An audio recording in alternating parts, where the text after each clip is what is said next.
contained in treaties, charters, and declaration. Then we have another type of law called the municipal law. Municipal law is the same as domestic law. Municipal law is the same as domestic law.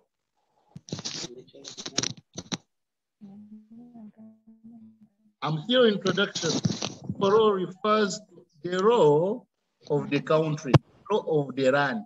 What does it mean? It means the law made in the country to govern that country. For instance, the laws that are made in Uganda to govern Uganda is what we call domestic law. Laws of Uganda, laws of Kenya, because each country has got its specific laws. Our situation is different from that one of Rwanda. Therefore, our law is not similar to that of Rwanda. Therefore, our own law, which works in Uganda, which will rely upon the constitution, that's what we call domestic or municipal law.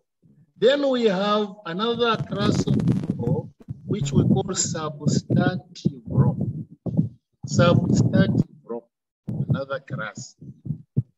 Substantive law is part of the law, which lays down what should and what should not be done. In other words, it lays down the rights and the obligations of the individuals.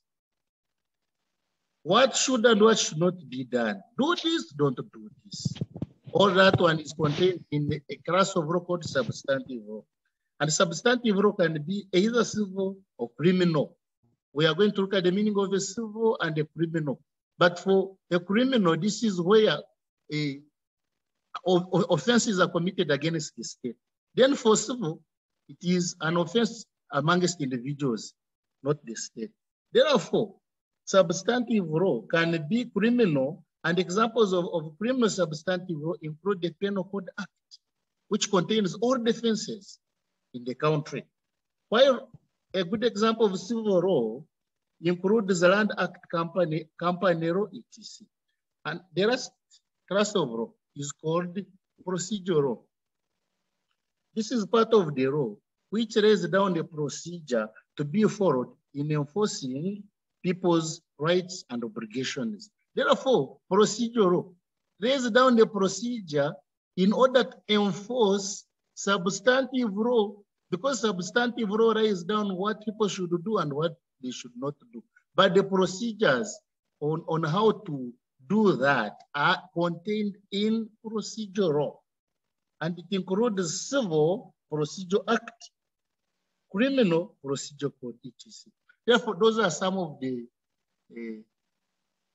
classes of law. We have said classes of law in summary include public law, regulating relationship between the state and the citizens. Examples, we have looked at the constitutional law, administrative law, and we have also looked at another class called private law, which regulates relationship among the citizens themselves. We have looked at international law, regulating relationship amongst international nations, amongst sovereign or independent states. And we have said that this international law is contained in treaties, charters, and declarations. For instance, the Universal Declaration of Human Rights. We have looked at another class of law called the domestic or municipal law, and we have said it is the law of the land, the law made by the parliament of the country to govern that country. For instance, the law of Uganda, the law of Kenya. We have also looked at substantive law as part of the law, which lays down what should and what should not be done. It lays down the rights and the duties of individuals. Because every Ugandan has rights as enshrined in Chapter 4 of the Constitution. But also every Ugandan has duties to perform as a citizen of the country. And all of them are contained in substantive law. Then last but not the least, we have looked at a class of law which contains the procedure to be followed in enforcing people's obligations and duties. Having looked at classes of law members, let us now look at the rest for today's functions of law. Functions of law. Someone may wonder that isn't it important to have laws? Are laws important? Therefore, let us look at functions of law, and then at the end of it all, you will be able to tell whether laws are important or they are not important. Functions of law. The first function, obviously, as I've said, that there is no society which exists without a set of rules and regulations, including your university. Because when you reported, you were availed with a copy of the rules and regulations. Now, let us look at whether law is important. Number one, law suppresses deviant behavior. Most forms of socially undesirable behavior and conduct are criminalized.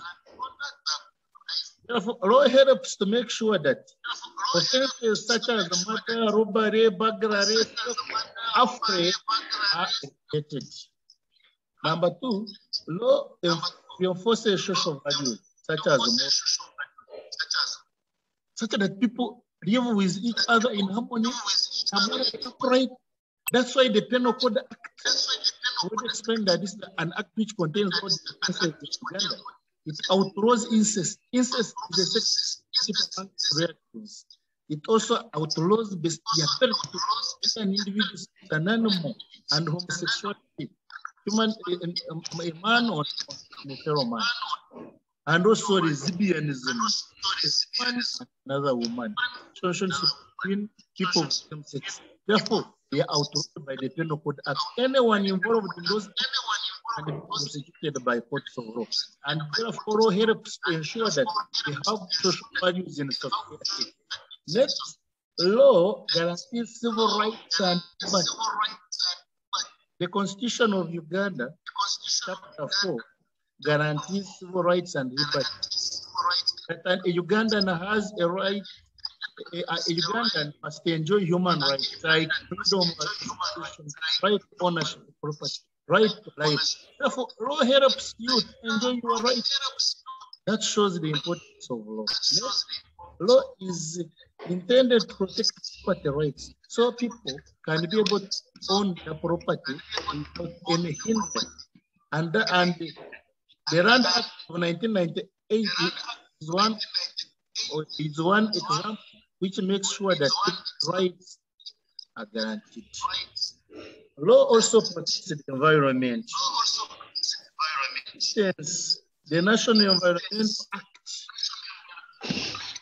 prohibits people from approaching on protected land, on approaching forests, so as to avoid the environmental degradation and protect the environment. Law also is a tool of fiscal policy and is used done by the laws of taxation, so people can be able to pay taxes and boost the economy of the country. Another importance of was public interest. The Public Interest Act, whereby before you open your flagship, you must be having a license. And it also makes sure that it prevents for entrance, fake people from engaging in selling and buying of drugs. Another importance of law, that law ensures public safety. For instance, the Road and Traffic Act, which was enacted in 1998, ensures that accidents on the road are minimized, whereby it creates numerous traffic offenses and penalties to make sure that people can drive properly on our roads and minimize accidents. Therefore, law becomes very important. Law also helps common people their rights and duties of where to go in case your rights have been violated. Otherwise, members, thanks a lot for today's lecture. The model of assessment will be tested done online. In fact, you will also be given some quizzes. The test will be marked out 20, also out then examination, which is pending open competition, will be out of 60. Otherwise, thanks a lot, and I encourage other members so that we can perform very well and understand the question. May God bless you.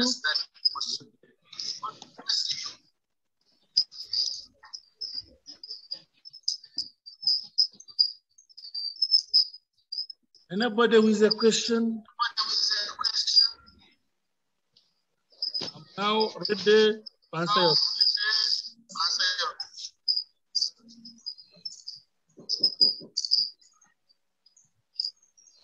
and see Robert and see Shines. If anyone has a question, you are free to ask. Bro.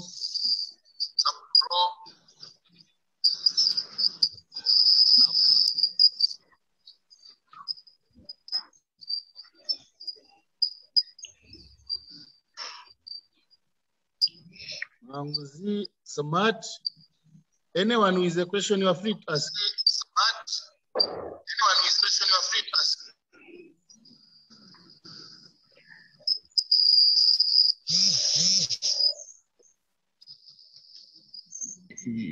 Otherwise, as I wish you the best. Some of you have hard copy for business, but the rest are